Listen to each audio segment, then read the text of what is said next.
Boa noite a todos, sejam todos muito bem-vindos. É com muita alegria e satisfação que nós estamos hoje na Associação de Engenheiros e Arquitetos de Itapira, realizando esse evento. Gostaria de agradecer toda a diretoria da associação, na pessoa do seu presidente aí que está conosco, o engenheiro mecânico Flávio Henrique Moisés, bem como os funcionários, né?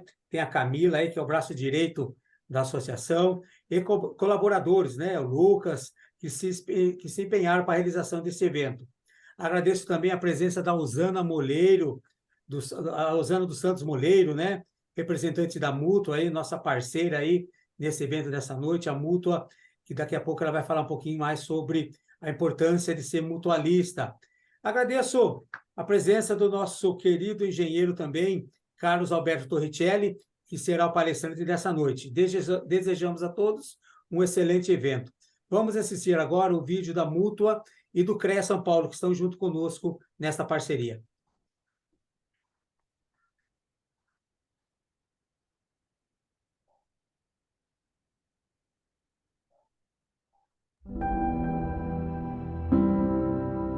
O que move um engenheiro? Tudo o que ele estudou? As vocações que ele tem? O que ele faz de diferente? É a profissão com maior número de especializações. São tantas. É como poder escolher e ser o que quiser dentro da engenharia. Do desejo sonhado de criança ao encontro das verdadeiras aspirações. O engenheiro é desbravador por natureza. Tem muitos interesses. Estudou muitas disciplinas. Reúne em si mesmo várias habilidades e conhecimentos. Ciências, matemática, física, criatividade. E o olhar investigativo às novas descobertas. Dos rabiscos, o engenheiro começa o seu entendimento de projeto. Racional demais? Não. Racional e intuitivo. Não existe criação sem a intuição. Não é por acaso que a palavra engenheiro veio do antigo francês e do latim para significar talento, inventividade, destreza incomum, a capacidade de encontrar soluções para problemas tecnológicos, práticos e muitas vezes complexos. A engenharia é um trabalho de largo fôlego. Toda construção é aberta à possibilidade de progredir. Na química, na energia, na infraestrutura, na produção das indústrias, na agronomia, nas geociências, nos alimentos, em todos os campos úteis à sociedade. A engenharia está em quase tudo que você imaginar. Tem sempre um engenheiro fazendo mais por você. CREA São Paulo. O CREA São Paulo fiscaliza, orienta e habilita o exercício profissional dos engenheiros.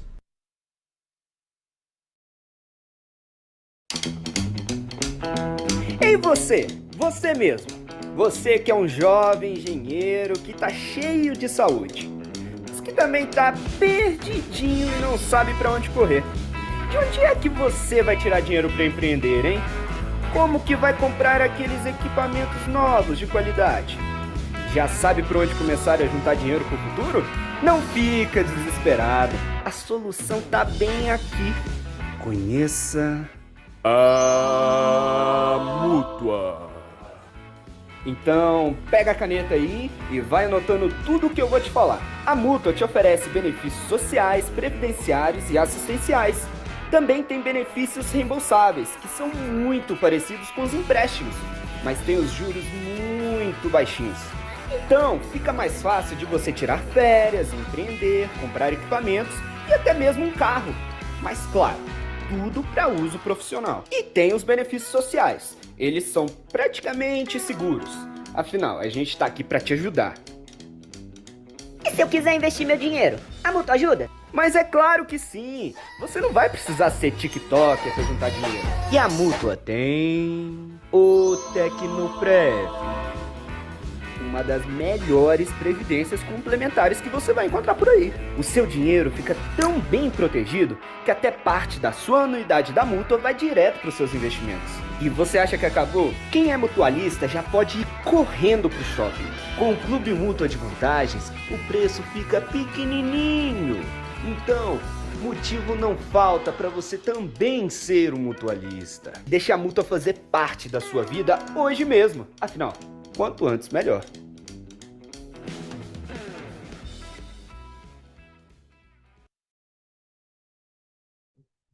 Muito legal os vídeos, né? Do CREA, eu particularmente sempre falo, para mim, vai ser difícil o CREA fazer um vídeo como esse.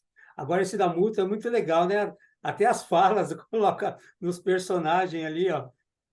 Você conhecer a mútua, né? E para falar um pouquinho mais da mútua, da importância da multa para os engenheiros, eu convido a Osana dos Santos Moleiro, que está representando a mútua, que ministrará a palestra institucional sobre a importância da mútua para cada um de nós aí. Tem hora que eu penso até em virar engenheiro, viu? Só para ter o benefício da mútua, viu? Pena que a minha classe de economia não tem isso, viu, Flávio? Com você, Osana. E é muito bom mesmo, viu, Fábio?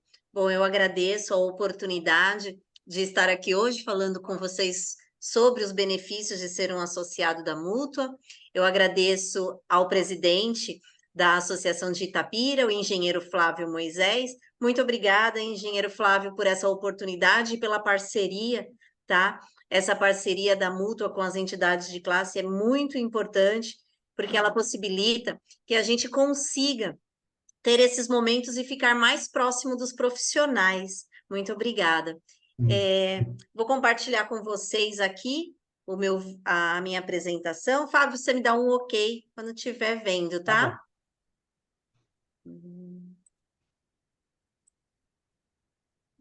Ok. Espera aí. Ela só está em... Espera aí que eu vou mudar, porque não é essa aqui não. Só um minutinho, desculpa.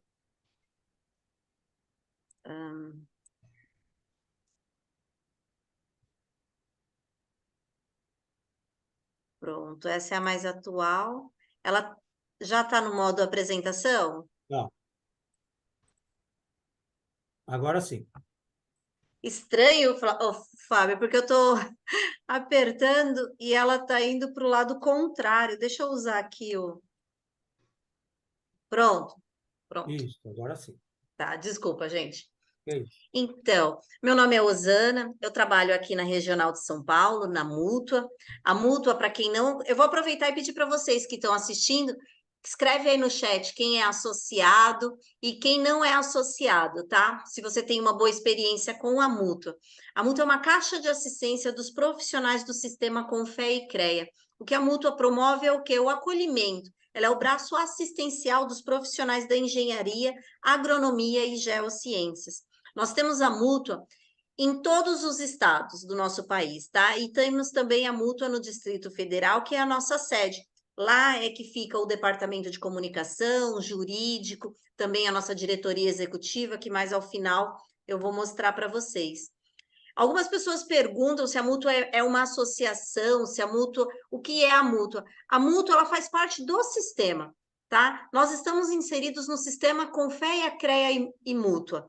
O Confé é o Conselho Federal, é aquele órgão que legisla. O CREA é o Conselho Regional, que é quem faz a fiscalização do exercício profissional e das suas atribuições em defesa da comunidade, da sociedade. E a Mútua, ela dá um suporte essencial aos profissionais, tá? Seja na sua melhor qualidade de vida ou no seu exercício profissional também, uma melhor qualidade. Ela promove também planos de saúde, benefícios sociais, previdenciários. Quem pode se associar? Pode se associar à Mútua todo aquele profissional que é registrado no sistema Confé e CREA, como o Fábio brincou aí, que ele logo está fazendo uma faculdade de engenharia para se associar. Ou, Fábio, ou você faz como eu, você pode também ser um funcionário, porque os funcionários do Confé, CREA e Mútua, esses também podem se associar, tá? Quanto custa para ser um associado à Mútua? O profissional paga na primeira anuidade R$ 80 e ele já está apto a usufruir dos primeiros benefícios de ser um associado. Dos R$ 80 que o profissional paga, 50 a mútua faz um cashback na previdência privada dele, tá? Ele também já tem acesso ao fundo de pecúlio, que é o seguro de vida, em caso de morte acidental, 50 mil reais, e caso de morte natural, 25 mil reais. Tem acesso também aos valores diferenciados dos planos de saúde, e também o Clube Mútua de Vantagem. O Clube Mútua de Vantagem são as parcerias que a Mútua tem com empresas prestadoras de serviço ou produtos, que oferecem descontos diferenciados aos nossos associados.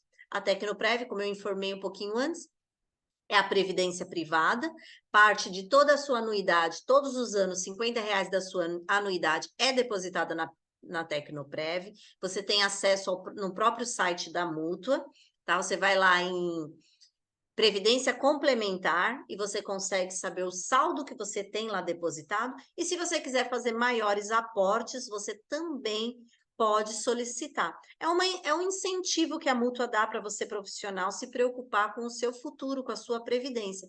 E por não termos características nem fins lucrativos, tá? A nossa taxa, nós não temos taxa de carregamento. Quanto custa depois do primeiro ano? Depois do primeiro ano, o profissional vai pagar o valor de R$ 200 na anuidade, sendo que, se ele paga a anuidade dele com desconto antecipadamente, ele paga com desconto. Então, a maioria dos profissionais associados à Mútua, eles pagam usufruindo do primeiro desconto, que é fazendo o pagamento da sua anuidade até o dia 30 de abril. Estes pagaram o valor de R$ 160. E, mais uma vez, eles tiveram R$ 50 revertido na sua previdência privada. O que temos lá? Temos também o auxílio pecuniário, que depois de um ano você pode solicitar, tá? O auxílio pecuniário é um auxílio que equivale a até 3 salários mínimos vigentes por um período de até 4 meses e que pode ser renovado dentro de 12 meses, tá? O profissional pode utilizar esse auxílio. E esse auxílio, ele não é devolvido à Mútua, diferente dos empréstimos reembolsáveis. Os empréstimos reembolsáveis, os benefícios reembolsáveis, são aqueles que os associados costumam falar para os amigos assim: ah, comprei meu carro com a Mútua, a aquisição do meu imóvel eu fiz com a Mútua. É através desses benefícios reembolsáveis que são os empréstimos que a Mútua possibilita aos profissionais com juros muito abaixo do praticado em mercado. Por quê? Lembrando novamente que nós não temos fins lucrativos, tá? É uma caixa de assistência. Esses benefícios reembolsáveis se dividem como? No Ajuda Mútua e o Equipa Bem. O Ajuda Mútua é um benefício que o profissional solicita quando ele passa por um momento de dificuldade temporária, pode ser uma invalidez ou uma dificuldade financeira temporária. E o Equipa Bem, como eu informei um pouquinho antes, é aquele para aquisição de veículo, reforma, imóveis, equipamentos, até mesmo equipamentos agropecuários, cursos. Tem também o custeio de despesa de interesse profissional. Esse aqui, se você não estiver dentro de nenhum desses halls aqui, desse hall que eu citei anteriormente, você pode solicitar o custeio de despesas de interesse profissional. Esse você não precisa comprovar depois para qual finalidade que você precisava do empréstimo. O Férias Mais e o Garante Saúde. O Férias Mais, ele vem para custear as despesas provenientes das férias do profissional, mesmo que ela não esteja dentro dessas que eu estou mostrando aqui no slide. Passagem, hospedagem, pacote de viagens, aluguel de veículo, não. Você pode, além dessas, você pode comprovar que você teve uma despesa que foi proveniente das suas férias, do período das suas férias, e você pode solicitar esse benefício reembolsável. O Garante Saúde é aquele que o profissional, precisando de um atendimento médico ou odontológico, fora do plano de saúde dele ou diverso ao plano de saúde, ele consegue comprovar essa solicitação, e essa é uma das solicitações que, inclusive, tem isenção por um período, ela tem carência. Você pode começar a pagar esse empréstimo após 6 meses da utilização dele, do recebimento. O que mudou em 2023? Quem é associado antigo e está nos assistindo agora, vai ver aqui que o que mudou foi o teto. Até o ano passado, o nosso teto ele era de 80 salários mínimos. Hoje o nosso teto é de R$ 157.560 mil. Também o que mudou é o prazo do reembolso, que antes era de 36 meses, hoje é de até 60 meses, e o nosso juros que ele continua bem abaixo do mercado e do praticado pelas instituições financeiras. Ele vai de 0,3 a 0,6, mais o índice de correção. Novidade também é a inclusão do auxílio maternidade. O auxílio maternidade é uma das grandes conquistas, tá? Que vieram como novidade esse ano. Então, hoje, uma associada que venha ter um bebê, ela consegue solicitar o pagamento por até 4 meses, que pode ser renovado por 6 meses, tá? De 3 salários mínimos por mês. Tem também o PIN, que é o Programa de Inclusão da Mútua. Esse benefício você pode solicitar o valor de até R$ 60.100. Ele vem para trazer uma melhor qualidade de vida e mobilidade, maior mobilidade para o profissional. E a novidade também, o Mútua Mais Azul, que é um empréstimo como aquele de custeio profissional, que você não precisa dizer qual a finalidade, e inclusive ele é cedido até mesmo para quem tem restrição, quem está negativado no serviço de proteção ao crédito. O teto dele é de R$ 15 mil e o prazo de reembolso de até 36 meses. Pessoal, o nosso site ele é aberto, mesmo para quem não é associado, você consegue ir ali no simulador de benefício e fazer um simulado e ver como é vantajoso e quanto seriam os juros, tá? Que você pagaria caso solicitasse um benefício à mútua. O Divulga Mútua é a plataforma pela qual a mútua possibilita a realização de eventos como esse, gratuitos aos profissionais. A entidade de Itapira, ela fez um projeto, solicitou à mútua o patrocínio para esse evento técnico. O ano passado, a mútua liberou para as entidades de classe e instituições de ensino R$ 1.700.000. Hoje, nós temos 203 entidades cadastradas, somente dentro do estado de São Paulo. Também uma novidade foi a nossa participação nas feiras. Não sei se tem alguém aí no público que está assistindo que visitou um stand da Mútua nas feiras realizadas em 2023. Nós estávamos lá na FEICOM, Drone Show, Expo Elétrica, Aquishow, Paving, FIEE. Estivemos lá com o stand distribuindo brindes, fazendo atendimento aos profissionais no local. Aqui eu mostro para vocês o crescimento da Mútua, tá? E também nesse slide eu aproveito para agradecer a todos os associados que nos ajudam na divulgação da mútua.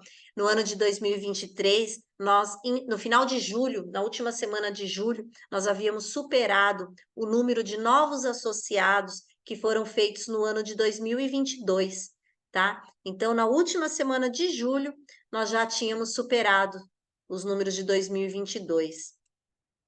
Aqui a gente mostra para vocês os benefícios concedidos, que no ano de 2022 a mútua havia liberado 53 milhões em benefícios reembolsáveis e também assistenciais aos profissionais, e esse ano a nossa previsão é que sejam liberados 90 milhões. Tá? Aqui eu tenho um comparativo de um empréstimo feito para aquisição de veículo ou empréstimo pessoal. Se você fizesse esse empréstimo com a mútua ou se você fizesse em uma instituição financeira, qual a diferença na taxa de juros, tá? É muito vantajoso você poder usufruir dos benefícios da mútua. Lembrando que no primeiro ano você só paga uma taxa de R$ 80 e retorna para você 50, e nos demais anos você vai pagar R$ 160, retornando para você novamente os R$ 50.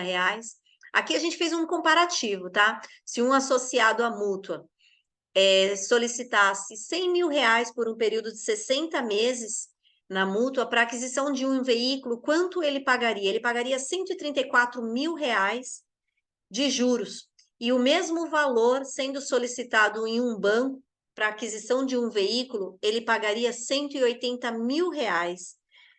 Se ele é associado à mútua, ele tem a economia de R$ 45.878, apenas em um único benefício. Com essa economia,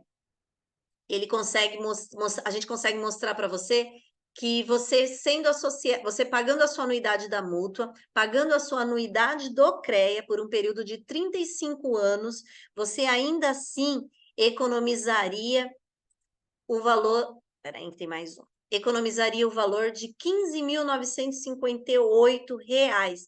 Isso numa única solicitação de benefício. Tem o Clube Mútua de Vantagens, que são as nossas parcerias com as empresas. Você pode baixar o aplicativo Clube Mútua de Vantagens ou acessar o site. Também tem o convênio da ABNT, que dá desconto para todos os profissionais associados à mútua de 66% de desconto, tá? E ele também pode acessar as normas por um período de 180 minutos. Você pode fazer a consulta em qualquer uma das normas da ABNT, sendo associado à mútua, por esse período gratuitamente. Aqui eu apresento a vocês a nossa diretoria executiva, a nossa diretoria na sede, tá? Atualmente o engenheiro Carlos Vilhena está como nosso presidente, ele que é daqui do estado de São Paulo também, da cidade de São José dos Campos, o engenheiro Arício, nosso diretor financeiro, a engenheira Gilcélia Figueiredo, nossa diretora administrativa, e o engenheiro Valdir, nosso diretor de tecnologias, tá? A nossa diretoria regional, no momento, ela está afastada pelo período eleitoral. Aqui eu tenho um QR Code, convido vocês que ainda não conhecem a mútua a ler esse QR Code e tirar e ter lá mais informações, mas eu também vou ficar aqui à disposição, caso você queira me procurar, pode chamar aqui no chat. E aqui os nossos dados, tá? Aqueles que forem associados, tiram uma foto desse slide, porque ali você tem todos os contatos da mútua, que você consegue esclarecimentos através do WhatsApp. Tem ali também o nosso Instagram. Peço a vocês que nos sigam nas redes sociais. Diariamente nós postamos informações no @mutua_sp, o nosso e-mail e nosso telefone. A Regional de São Paulo fica localizada ali na Avenida Juscelino Kubitschek, 1726, no Itaim. E estamos à disposição de todos vocês, associados ou não. Agradeço a oportunidade de poder dividir com vocês aqui mais informações sobre a mútua. E convido aqueles... tem o pessoal colocando ali que é sócio. O Lucas disse que ele completa esse ano, esse mês. Esse mês ele completa 1 ano que se associou. Lucas, já vai poder pedir benefício reembolsável, um férias mais, hein? Para poder passear. A Camila, que não é associada, o Ronielson. Pessoal, você pode se associar pelo site. Eu vou colocar aqui, sim, o telefone, pode me chamar. E vocês podem se associar pelo site da Mútua, que é mutua.com.br. Lá tem o link Associe-se, tá? Ou pode chamar também pelo direct do Instagram. Eu que fico ali respondendo vocês através do direct, tá? E muito obrigada. Olha lá, o Diego Armando, o Diego, nosso chefe aqui da região da Baixada Santista, chefe do CREA. Muito obrigada, Diego, por estar nos acompanhando hoje. E agradeço a oportunidade e passo a palavra agora para você, Fábio. Nós que agradecemos, viu, Osana? Uma bela de uma palestra. A gente sabe que tem que, por causa do tempo, mas muito autoexplicativa, né? E a mútua dispensa comentários, né? Dispensa comentários. Eu não consigo entender particularmente, viu, presidente Flávio, quem ainda é engenheiro não é mutualista. Eu não consigo. Exato, eu também, entender. cara. Eu não consigo entender. Porque eu sei, Flávio, se a turma pensa que é pegadinha. Não é possível. Tem que ver que eu explico para eles não entendem. Para mim mesmo, nem chegou a quebrar um galho, quebrou uma árvore inteira. Não, quando eu fiz esse empréstimo reembolsável. É muito bom mesmo.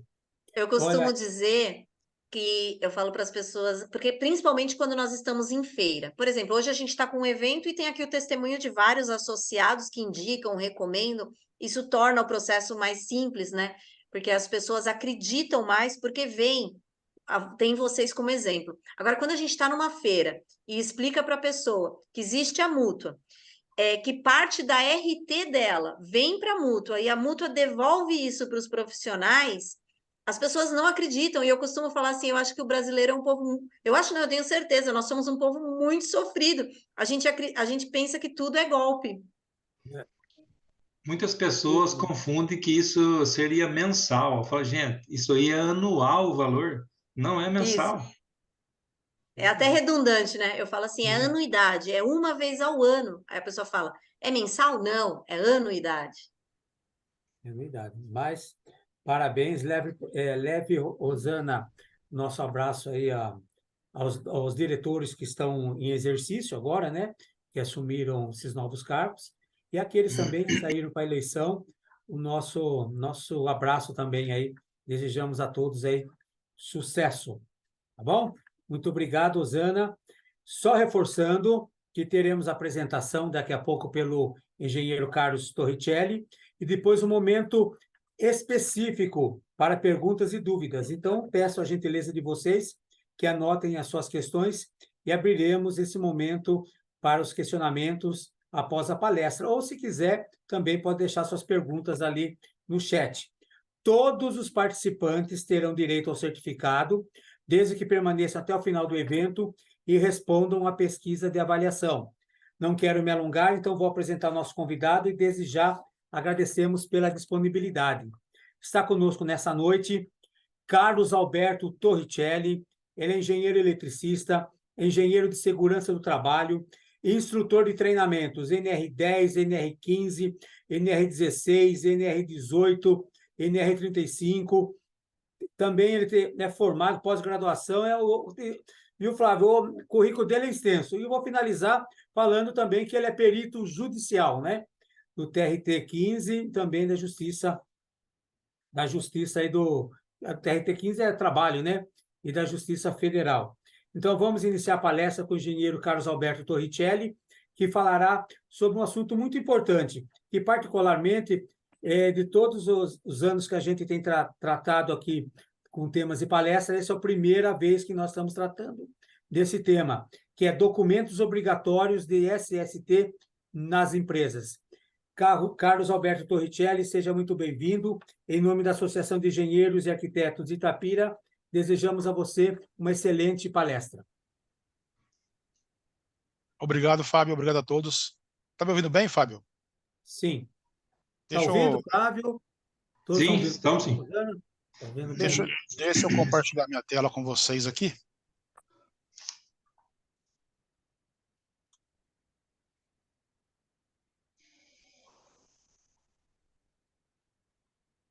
Deixa agora eu colocar essas câmeras aqui do lado.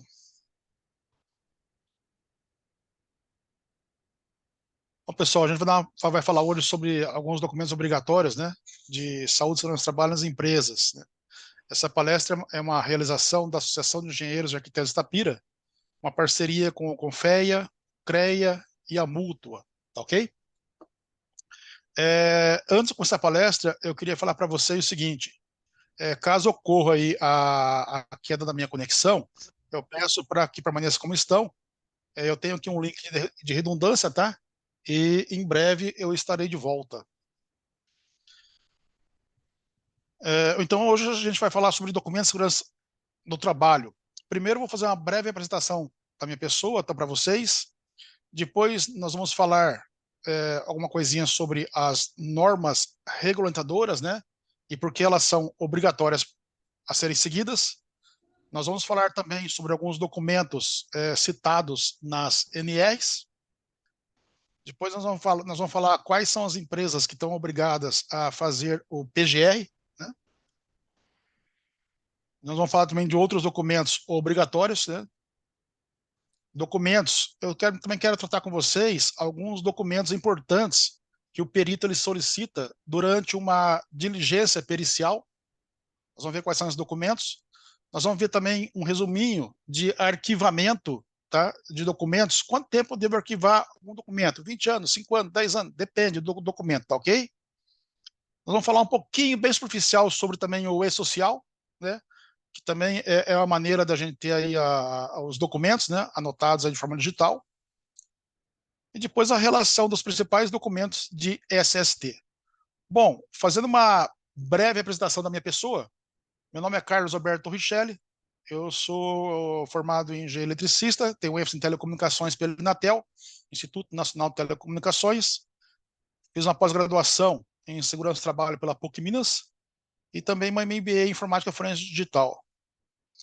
Hoje, minha principal atuação é como perito judicial, tanto da área trabalhista, TRT 15, como da área civil também, tá? Do Tribunal de Justiça de São Paulo. Faço também alguma coisa, também, como o Fábio citou, na parte federal, para a parte do INSS, né? A parte de aposentadoria especial. Também atuo como assistente técnico e consultor nas áreas correlatas à minha formação técnica. E palestrante e instrutor de alguns treinamentos relacionados à engenharia e segurança do trabalho, né? Faço parte também de duas associações, né? A APGESP, Associação dos Peritos Judiciais do Estado de São Paulo, e a APCOF, Associação Nacional dos Peritos em Computação Forense. E para quem nem conhece, né, quem não pode me ver ao vivo aí, esse aí sou eu. Bom, vamos ver quais são, inicialmente, as normas regulamentadoras. Até pouco tempo atrás, nós tínhamos aí 36 normas regulamentadoras, né? Recentemente aí, nós tivemos a criação de mais uma, a NR37, que é Segurança e Saúde em Plataformas de Petróleo, e sendo que a NR2, né, a parte de inspeção prévia, ela foi revogada. A NR27 também, ela foi revogada, né, cuidava da parte do técnico mediante o Ministério do Trabalho. A NR9, ela retratava o PPRA antigamente, né? Ela passou a retratar agora o nosso PGR. A NR18 falava também sobre o PCMAT, hoje também fala sobre o PGR, cito PGR. E recentemente aí nós tivemos a mais nova norma, que vai entrar em vigor agora em janeiro de 2024, que é referente à parte de limpeza urbana. Pessoal, esse site aqui, ó, essa apresentação depois, ela vai ser disponibilizada para vocês, né, em forma de PDF, acredito. Então, esse site que é interessante vocês estarem visitando, clicar nele aqui. Ele na verdade, é o site, né, onde estão presentes as normas regulamentadoras. Nós temos as normas vigentes, nós temos as normas antigas, né? E sempre que for fazer algum trabalho, algum laudo, alguma coisa, não deixe de consultar esse site. As normas atualmente, elas estão em constante mudança, né? É muito importante acessar esse site. E quando a gente clica aqui em cima, aqui, ó, normas reguladoras vigentes, nós temos aqui todas as nossas 38 normas, tá bom? Clicando aqui em cada uma delas, a gente vai abrir a respectiva norma, tá ok? Bom, e todo mundo fala, né? Eu sou obrigado a seguir a NR. Por que eu sou obrigado a seguir as NRs? Eu tenho uma palestra só sobre isso, mas nesse caso aqui eu vou colocar um resuminho para vocês, tá? Porque tem gente que fala, pô, mas eu não sou obrigado a seguir as normas, né? É obrigado sim. Por quê? Ó, nós temos a nossa Constituição Federal, no seu artigo 7º, fala o seguinte: são direitos dos trabalhadores urbanos e rurais, além de outros que visem a melhoria de sua condição social. Inciso 23, adicional de remuneração para jovens pessoas penosas e saludos perigosos, da forma da lei. Baseado nisso, o decreto de lei 5.452, em 1º de maio de 43, ele criou a nossa CLT. Bom, quem não sabia porque 1º de maio era feriado, descobriu agora, tá ok?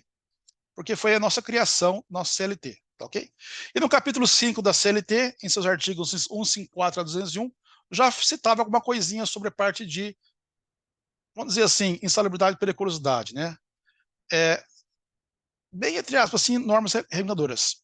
Aí veio a lei 6.514, que alterou o capítulo 5 da CLT. E no artigo 200 do novo capítulo, citou que caberia ao Ministério do Trabalho estabelecer sobre as NRs. E foi o que aconteceu.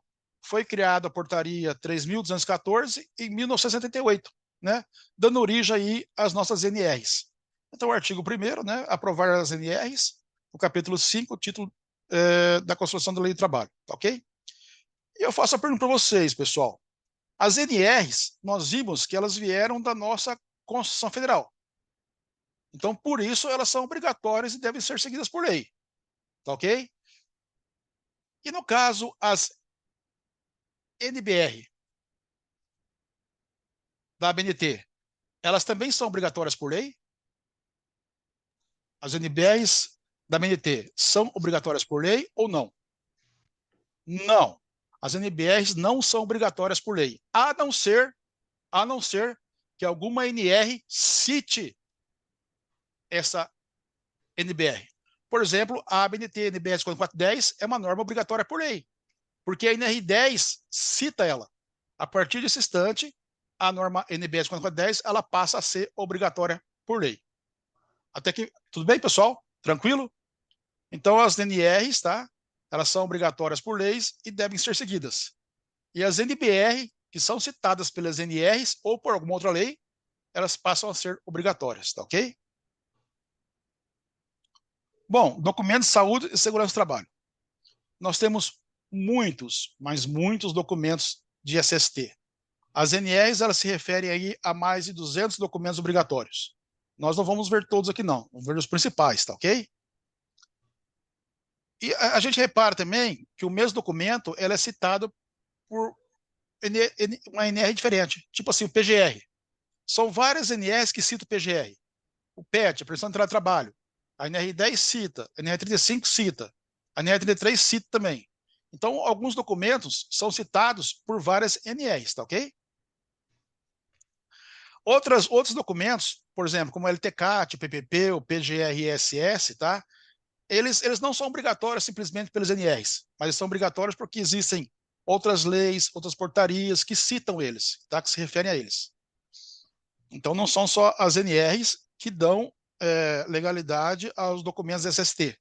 Nós temos também leis e outras portarias, resoluções também que fazem com que os documentos também passem a ser obrigatórios. Tá? E alguns documentos são essenciais para o perito judicial.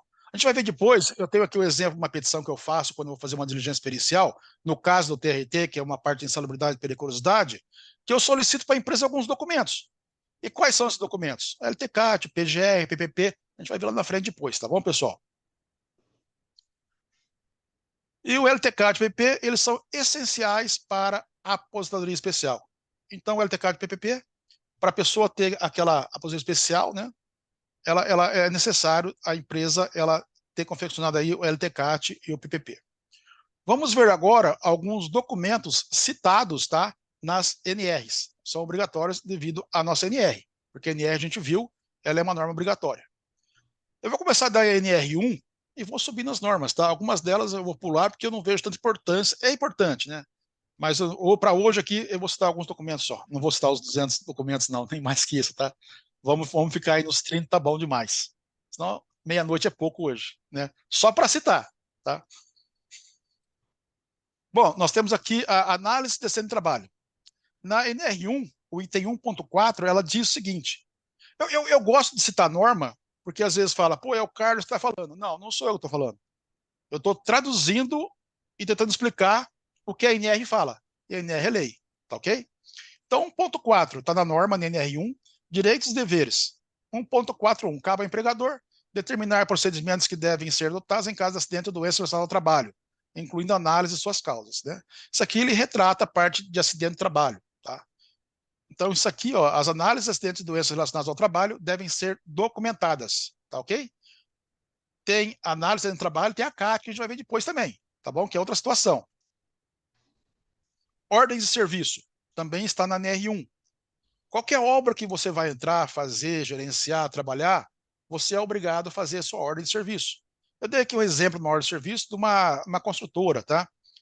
Tipo assim, isso aqui é uma empresa na área de telecomunicações que presta serviço para uma construtora. Isso aqui é um exemplo de uma ordem de serviço. E está na NR1 também de novo, 1.4, direitos e deveres, cabe ao empregador. Item C, elaborar ordens de serviço sobre segurança e saúde do trabalho, dando ciência aos trabalhadores. Ou seja, é você evidenciar aos seus colaboradores os riscos que eles vão encontrar naquela obra. Isso tem que ser documentado, tá ok? E o exemplo que eu dou aqui, ó, aqui você coloca aqui, no caso, aqui, o nome da empresa, né, o endereço, o colaborador, a função dele, as atividades que esse colaborador ele vai desenvolver, tá ok? Os riscos a que ele está suscetível nesse local que ele vai trabalhar, ruído, calor, radiações ionizantes, tá, condições hiperbáricas. Aqui eu citei alguns ruídos, alguns riscos, né, que ele pode estar exposto. E caso realmente exista ruído, né, que na verdade o ruído ele existe numa construção civil, só assinalar que sim, né? E outros riscos, né? No caso aqui, nesse caso aqui, tem uma parte de trabalho em altura, espaço confinado, né? Aí você tem que analisar certinho o ambiente para ver se realmente esses riscos existem no local de trabalho. Aí na sua ordem de serviço você vai colocar as medidas preventivas, né? As normas internas da empresa, os equipamentos de proteção individual de uso obrigatório, são os EPIs, né? De acordo com a sua NR6, você vai aqui colocar os EPIs. Esse espaço aqui é maior, tá? Eu fiz pequenininho assim para poder caber no slide, mas o espaço aqui é bem maior. Os treinamentos necessários a que essa pessoa tem, que esse colaborador tem que fazer para poder estar trabalhando na obra, né? E procedimentos em caso de acidente de trabalho. Tá? E aqui tem a data, funcionário, responsável da empresa. Isso aqui também é interessante, se for o caso, também assinar também junto com o responsável da empresa o técnico de segurança do trabalho, né? Ou engenheiro de segurança do trabalho. Tá ok? Então já vimos dois documentos. Um terceiro documento são os procedimentos de respostas emergenciais. Na NR1 ainda, tá, pessoal? Então, 1.56, preparação para emergências. A organização deve estabelecer, implementar e manter procedimentos de resposta aos cenários de emergências de acordo com os riscos, as características e as circunstâncias das atividades, tá ok? Então, a empresa em si, ela tem que manter um procedimento de resposta emergencial, tá ok? Mesmo um trabalho em altura, vamos supor, a equipe que vai trabalhar em altura, ela tem que ter noções de resgate, de emergência, mas a empresa também tem que ter sua equipe também de primeiros socorros, tá ok? E isso tem que ser tudo documentado. É tudo em cima de procedimentos, tá? O outro agora, pulando para a nossa NR5, né? Registro de funcionamento da CIPA. É outro documento muito importante. E tá especificado no item 5.9, disposições gerais da NR5. Toda a documentação referente à CIPA deve ser mantida no estabelecimento à disposição da Inspeção do Trabalho. Aqui já tem um spoiler aqui, né, da nossa tabelinha. Pelo prazo mínimo de 5 anos, tá ok? Sendo todas as pautas de reuniões, as atas das reuniões, lista de presença, fotos. Pessoal, uma coisa muito fácil hoje em dia é o celular tirar foto. Onde a gente está com o celular na mão. Tira foto, aproveita, né? Inclusive, o celular hoje em dia é uma prova irrefutável. Quando você tira uma foto do celular, os metadados da foto estão lá. A pessoa sabe, o perito sabe onde aquela foto foi tirada, a data, por qual equipamento foi tirado. Quer dizer, vale como prova no tribunal também uma foto do celular hoje em dia. Deles que não passa pelo WhatsApp, né? Porque o WhatsApp ele exclui todos os metadados dos documentos, tá? E relatório de identificação de perigos e riscos, né? Que no caso aqui pode ser o nosso mapa de risco. Tá? Mais um documento visto aí. Ficha de entrega de EPI. Pessoal, o que eu pego de ficha de EPI errada é brincadeira. A ficha de EPI, eu estou dando aqui um exemplo, né? Um exemplo da ficha de EPI, ela tem que ter o nome da empresa, nome do funcionário, número do registro, função e o setor que trabalha. Agora, aqui na parte de EPIs, ela também tem que ter a data de entrega, o EPI entrega, de que foi entregue, e muito importante, pessoal, o CA, que é o Certificado de Autenticidade. Uma ficha de EPI sem o CA, o EPI não é considerado entregue para o trabalhador. Se o cara trabalha numa empresa que tem problema de ruído e ele vai usar um protetor auricular, você entregou para o cara o protetor auricular, mas não anotou o CA na ficha de EPI, esse EPI é considerado como não entregue, né? E a pessoa depois entra na justiça querendo insalubridade pelo ruído, a empresa mostra que entregou a ficha de EPI, mas não tem CA, não tem como, né? Então, sem o CA, o EPI não é considerado entregue, tá bom? Vamos anotar o CA em toda a ficha de EPI. Um exemplo disso aí é porque, vamos supor, tem ruído aí de 100 dB, né? Eu entrego um protetor auricular, tem o NRFSS, amortização aí de 20 dB. Mas como que eu sei? Essa amortização está no CA, tá bom? Então eu preciso do CA para saber os detalhes, os dados do EPI, tá? Nós também, partindo agora para a NR7, nós temos o nosso PCMSO. É um documento muito importante também, é um documento elaborado pelo médico do trabalho, tá? No item 7.4 da NR7, cita o seguinte: responsabilidades. Compete ao empregador garantir a elaboração efetiva e implantação do PCMSO, custear sem ônus para o empregado todos os procedimentos relacionados ao PCMSO, indicar médio do trabalho responsável pelo PCMSO, ok? Um outro documento também muito importante que a gente tem que ter na empresa é o nosso ASO, né? Quer dizer, o funcionário entrou na empresa, tem que ser feito o ASO dele, ok? E tem 7.5, o planejamento. Para cada exame clínico ocupacional realizado, o médico emitirá atestado de saúde ocupacional, ASO. Lembrando que o ASO tem que ser feito antes da pessoa começar a trabalhar, tá bom? Isso aqui é um exemplo de um ASO, né? Inclusive é meu esse ASO aqui, um ASO que eu fiz, né?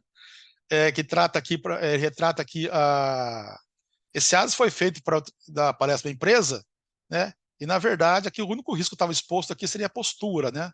Não teria nenhum outro risco aqui. Mas caso você vá trabalhar onde haja risco, trabalhe em altura, né? Você tem aqui, ó, apto para trabalhar em altura, sim ou não. Aqui, por exemplo, ó, se estiver trabalho em altura, o ASO tem que estar descrito no ASO, apto para trabalhar em altura, né? Ou algum outro risco, né? Tem que constar no nosso ASO. Ok? Tudo bem até aqui, pessoal? E nós também tem um documento aqui que era muito importante para a gente, que era o PPRA. Esse PPRA ele foi substituído, né? Pelo nosso PGR. O PPRA também era da NR9, né? Ele retratava os riscos aí físicos, químicos e biológicos de uma empresa, né? E ele ficou em vigor até 2/1/2021. É isso, pessoal? O PPRA ficou em vigor até 2/1/2021? Não, né? O PPRA ficou em vigor até 2 de janeiro de 2022, né? A partir daí, então, entrou o PGR. Mas o PPRA é importante ainda, porque quando você vai numa empresa fazer uma perícia, se a pessoa trabalhou antes dessa data aqui embaixo, aqui, que agora até eu estou errando, se o pessoal trabalhou antes de 2 de janeiro de 2022, né, a gente tem que solicitar o PPRA, né, porque até então não tinha PGR. Né? Então a gente solicita o PPRA até janeiro de 2022, e depois dessa data, se a pessoa continuou trabalhando na empresa ainda, né, a gente pede o PGR. Ok? Vamos partir agora para a nossa NR10, nosso PI, Prontuário de Instalações Elétricas. Pessoal, isso é raro você encontrar numa empresa. Essa documentação aqui, ela é obrigatória, né? Chama o Prontuário de Instalações Elétricas, né? Então, medidas de controle, está na NR10, é lei. As empresas estão obrigadas a manter esquemas unifilares atualizados de instalações elétricas dos seus estabelecimentos, com as especificações de enterramento e demais equipamentos disposições de proteção. Quer dizer, toda empresa tem que ter isso aqui. Qualquer empresa tem que ter o esquema unifilar atualizado, a parte de enterramento, toda empresa. E aquelas empresas que têm uma carga superior a 75 kW, né, elas têm que ter toda essa outra documentação aqui embaixo, aqui, ó, tá bom? 75 kW, geralmente a empresa, de um modo geral, ela tem aquele transformador, né, no poste interno da empresa ou subterrâneo, né?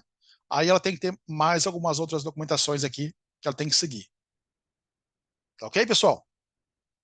Vamos em frente. Nós temos também o laudo de insalubridade e periculosidade, famoso LIP, né? Contemplado pela nossa NR15 e nossa NR16. A NR15 retrata a parte de insalubridade, a NR16 ela retrata a parte de periculosidade. Então, é um laudo, né? Retratando as condições de trabalho de um colaborador na empresa, verificando se ele está sujeito à insalubridade ou à periculosidade, ou aos dois, né?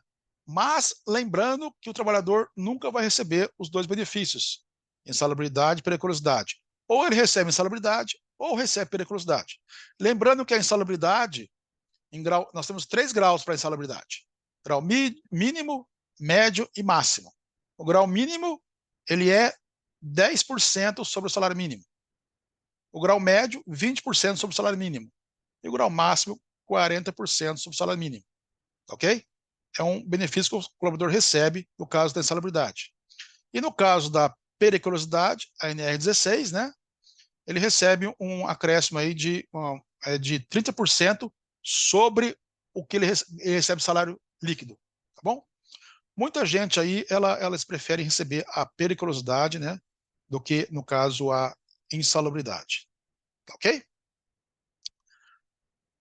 Vamos em frente. Nós temos aí a nossa NR17. E dentro dela nós temos um documento muito importante, que é a avaliação ergonômica do trabalho. Né? No item 17.3 cita esse documento, a avaliação das situações de trabalho. 17.3.1.2.1, a avaliação ergonômica preliminar das situações de trabalho deve ser registrada pela organização. Não só da pessoa que trabalha sentada. Todo mundo vê esse desenho na internet aqui, né? Pessoas trabalhando sentado, vai lá e faz a parte de ergonomia, a cadeira que ele usa, mas todo o trabalho, não importa o trabalho que seja, o colaborador ele tem que estar ergonomicamente assim, satisfeito, tá? Ele tem, ó, aqui no caso aqui, ó, trabalho em altura, ele tem aqui um cinto, né, do tipo paraquedista, mas ele tem também aqui o cinto de posicionamento, né?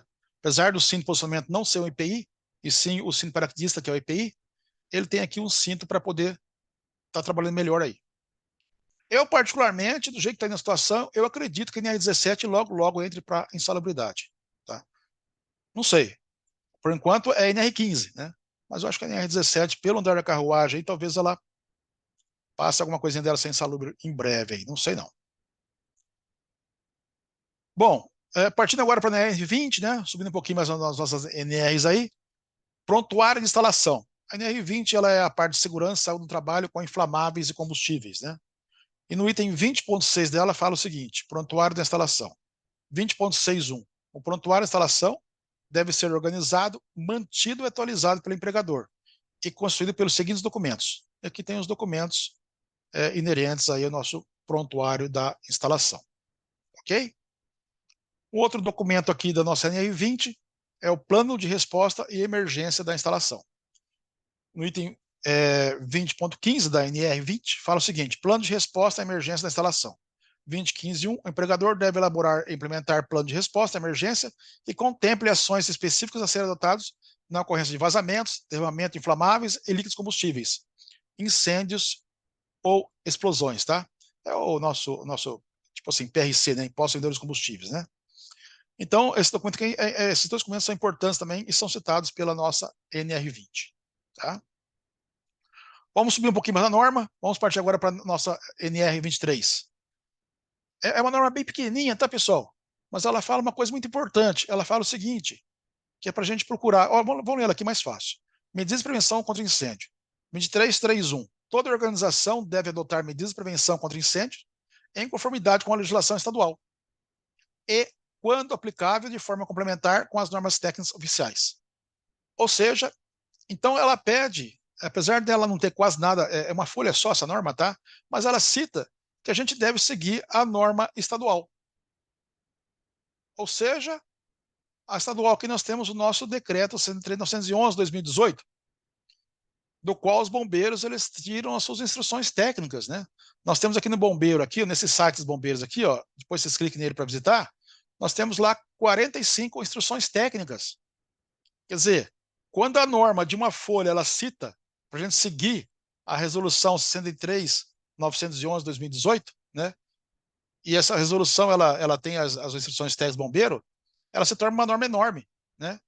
E também ela cita também a normas técnicas oficiais, no caso aqui, a NBR 17240, né? Que é toda a parte de sistema de detecção de alarme de incêndio. Tá? Então essa norma aqui para a gente, a NR23, ela é muito importante. Um documento que a gente tem que ter da NR23, e que todo mundo já ouviu falar aí, né? É o famoso aí CLCB, né? Certificado de Licença do Corpo de Bombeiros, né? Que é para construções mais simples, né? Ou o AVCB, que é a Auto de Vistoria do Corpo de Bombeiros, né? Uma metragem aqui, uma altura maior da obra, né? Então, essa norma aqui, ela faz com que seja obrigatório a parte do CLCB ou então o AVCB das empresas, né? Tá ok? Lembrando, né, que o CREA hoje, ele disponibiliza no seu site todas as normas da ABNT gratuitamente. Inclusive, você pode entrar no site do CREA e baixar as normas da ABNT. Beleza? Essa é importante aí, importante coisa aí que o CREA fez para nós engenheiros aí. Poder ter acesso a todas as normas da ABNT gratuitamente. Tá bom? Pode inclusive baixar, tá, pessoal? Bom, nós temos aí no NR29, no trabalho portuário, inspeção diária. Essa parte do trabalho portuário, aqui para o interior da gente, aqui não é tão usual. Mas você vai em Santos, você vai em um lugar que tem represas, né? É mais assim, é uma norma mais pontual, vamos dizer assim, né? No CEIT 29.14.3.1, a inspeção diária deve ser registrada em documento físico ou eletrônico e mantida pelo operador portuário, tomador de serviço ou empregador, né? Então, além da Marinha aí, cuidar da parte portuária nossa aí, nós temos também as NS que cuidam disso. Outra também, a NR30, né? Nós temos aí o PGRTA, que é o Programa de Gerenciamento de Riscos do Trabalho Locaviário.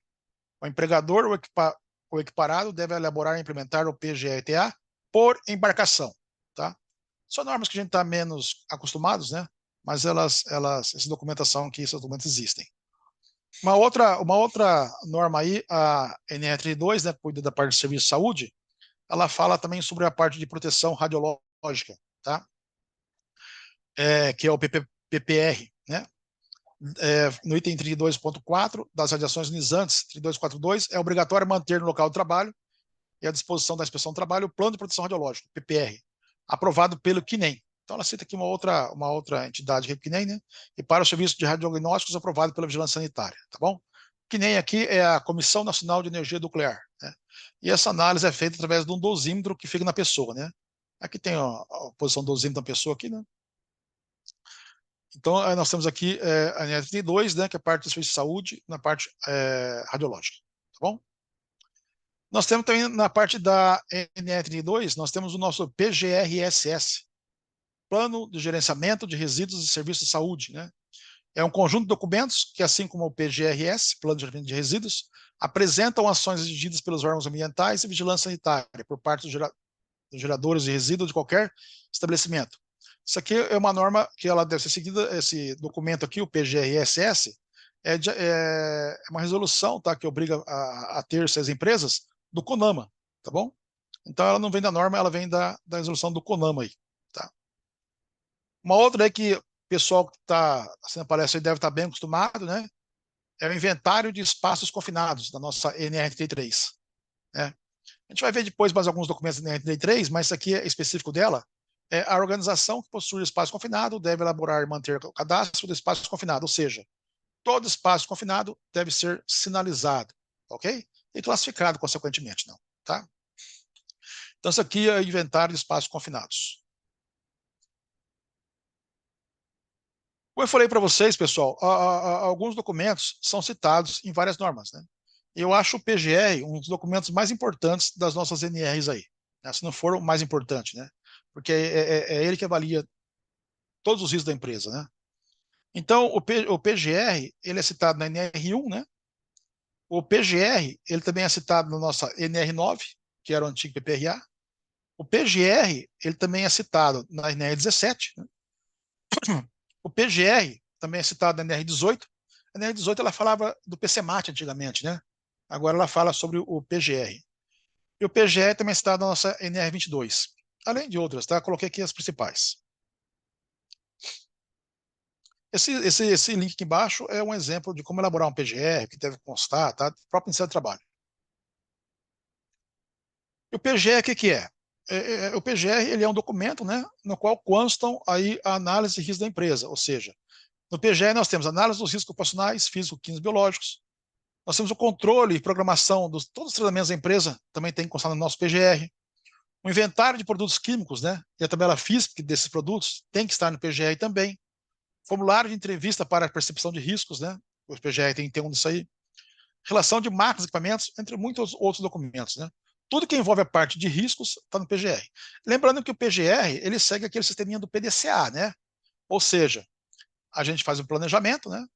A gente executa, a gente checa e a gente age. E esse é um ciclo constante aqui, ó. É constante isso no PGR, né? Está sempre atualizando os riscos da empresa, né? E vendo o que pode ser feito para não termos acidente da empresa aí. Então, o famoso aí PDCA, né? Então, nosso PGE aqui, a gente tem inventário de riscos, temos o plano de ação, temos, baseado no PGE, nós temos os laudos técnicos também, né? Análise de trabalho e plano de resposta à emergência. Beleza? Então, vamos em frente. Então, quais são as empresas que são obrigatórias elas estarem seguindo o PGR? Ok? Espera aí que sumiu o meu quadradinho aqui. Aí, apareceu de novo. Bom, as empresas que são obrigatórias a estarem aí com o PGR. Bom, o microempreendedor individual, MEI, né, de acordo com o item 181 da NR1, ele está dispensado de elaborar o PGR. Então, a MEI não precisa elaborar o seu PGR. Mas tem muitas MEIs que prestam serviço na empresa. E essa empresa que vai receber o serviço da MEI, ela tem que incluir essa MEI no seu PGR. Tá ok? Na verdade, a Secretaria Especial de Previdência do Trabalho determina as adoções, né, saúde de trabalho pelo MEI. Aqui nós temos as fichas, né? Vou clicar para vocês verem aqui, ó. Vamos abrir esse site aqui. Isso aqui é interessante. Apesar da MEI não ter que fazer o PGR, nós temos as fichas CIT do MEI, né? Olha aqui. Então, nesse site aqui, você vê que o MEI ele tem que fazer algum documento também mais ou menos parecido com o PGR, mas relacionado às funções que você exerce, né? E aqui tem tudo aqui, ó, no seu trabalho. Se você, vamos supor, exerce a função de estética, você vai clicar aqui e vai abrir os documentos que você precisa para estar em dia com o seu PGR, tá? Entre aspas, né? Agora, a microempresa, né? ME, empresa de pequeno porte, né? As EPPs, se elas forem em grau de risco 1 e 2, né? Se elas tiverem grau de risco 1 e 2, sem exposição a agentes físicos e biológicos, e declarando as informações digitais SST, não são obrigadas à elaboração do PGR. Agora, se elas tiverem um grau de risco 3 e 4, já são obrigatórias. E o que determina esse grau de risco da empresa? Tá? O grau de risco da empresa ele é determinado pelo CNAE da empresa. Eu cito um exemplo para vocês aqui, pessoal. Aqui no caso, ó, nós temos aqui uma matriz, né, com o CNAE aqui 8599604, Treinamentos em Desenvolvimento Profissional do Gerencial. Tá? E na NR4, buscando na tabela da NR4 esse CNAE aqui, a gente vai ver que é 85996, né? Não tem o 04, mas esse aqui mesmo. Ó. Atividades em ensino anteriormente. Grau de risco 2. Ou seja, se for uma ME, né, grau de risco 2, a gente não precisa ter o nosso PGR elaborado. E a gente vê isso pelo nosso CNAE, como eu dei exemplo para vocês aqui. Ó. A empresa tem um CNAE aqui, você pega esse CNAE aqui e procura na tabelinha da NR4 qual é o grau de risco da empresa, tá ok? Vamos ver agora outros documentos, né, obrigatórios, tá bom? Que são citados aí por mais normas. Um documento muito importante que a gente tem aí é a nossa APR, Análise Preliminar de Risco. O que é isso? Vamos supor que eu vou pôr uma escada no poste para estar subindo essa escada. Trabalho em altura, né? Acima de 2 metros, trabalho em altura. Ou seja, eu tenho que fazer uma PR disso. Quer dizer, antes de subir para poder trabalhar em altura, eu tenho que fazer a análise de risco do ambiente. Se a escada vai ser colocada próximo de mato, pode ter algum animal peçonhento, né? Como está o tempo? Está chuvoso? Pode haver descarga atmosférica? Se tiver nuvens, né? Propenso a ter raios aí. Então, a APR é a Análise Preliminar de Risco. A gente usa tanto na NR35, a gente usa também na NR10. Quer dizer, a gente faz análise de risco, né? E tem várias técnicas de análise de risco, né? A gente tem aqui a PR, aqui são alguns exemplos de análise de risco que a gente usa, né, no nosso mercado de trabalho hoje. Sendo que aqui a PR é o estudo detalhado e antecipado dos riscos, né? A gente detalha para que não aconteça um acidente. Tá ok? Só uma curiosidade, uma vez eu estava fiscalizando a parte do pessoal colocando escada, passando fibra ótica nos postes, uma pessoa me chamou, e a gente fazia, eu obrigava o pessoal a fazer a PR, né?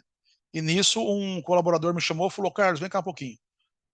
Olha o que tem na base desse poste aqui. A gente estava num bairro meio perigoso, cara, tinha uma arma do lado da escada. Falei, ó, deixa a arma quietinho aí, sobe, vamos fazer nosso trabalho, vamos embora, tá bom? Então é importante fazer essa IPR aí, tá bom? Você não sabe o que você encontra pelo caminho aí. Nós também temos aí a nossa PT, Permissão de Trabalho, documento escrito, né? Contendo conjunto de medidas de prevenção, visando o desenvolvimento de trabalho seguro, além de medidas de emergência e resgate, tá? E se vocês quiserem um exemplo de permissão de trabalho, é só olhar na NBR 16577. Ela traz lá no corpo dela, tá? Um exemplo de como elaborar uma PT, né? Permissão de trabalho, permissão de entrada de trabalho. Esse PET a gente faz quando, vamos supor, não é um trabalho rotineiro, né? Se é um trabalho rotineiro, vamos supor, se todo dia eu pego a escada, põe no posto, subo a escada. Eu não preciso fazer o PET, faço uma PR só. Agora, se um dia eu vou instalar uma antena numa torre de transmissão, uma coisa que eu quase nunca faço, eu sou obrigado a fazer um PET, tá bom? Ou um espaço confinado, eu tenho que fazer um PET, tá? Então, vocês veem aí, pessoal, tem muito documento, tá? Okay? Muito documento mesmo. Documentos importantes, tá? E obrigatórios, né? Aqui o famoso CAT, né? Comunicado de acidente de trabalho. Serviço para comunicar um acidente de trabalho ou de trajeto, bem como uma doença ocupacional. A empresa onde a pessoa acidentada trabalha é obrigada a informar o acidente até o dia útil seguinte, né? Ou, se for morte, né, a comunicação deve ser imediata, tá? Aqui é o site, né? Hoje em dia a CAT ela é feita eletronicamente, né? Então aqui é o site onde a gente faz a nossa CAT, ok? O CAT ele vem aí da nossa lei 8080, né? E do artigo 157 da nossa CLT, né? E do artigo também 169.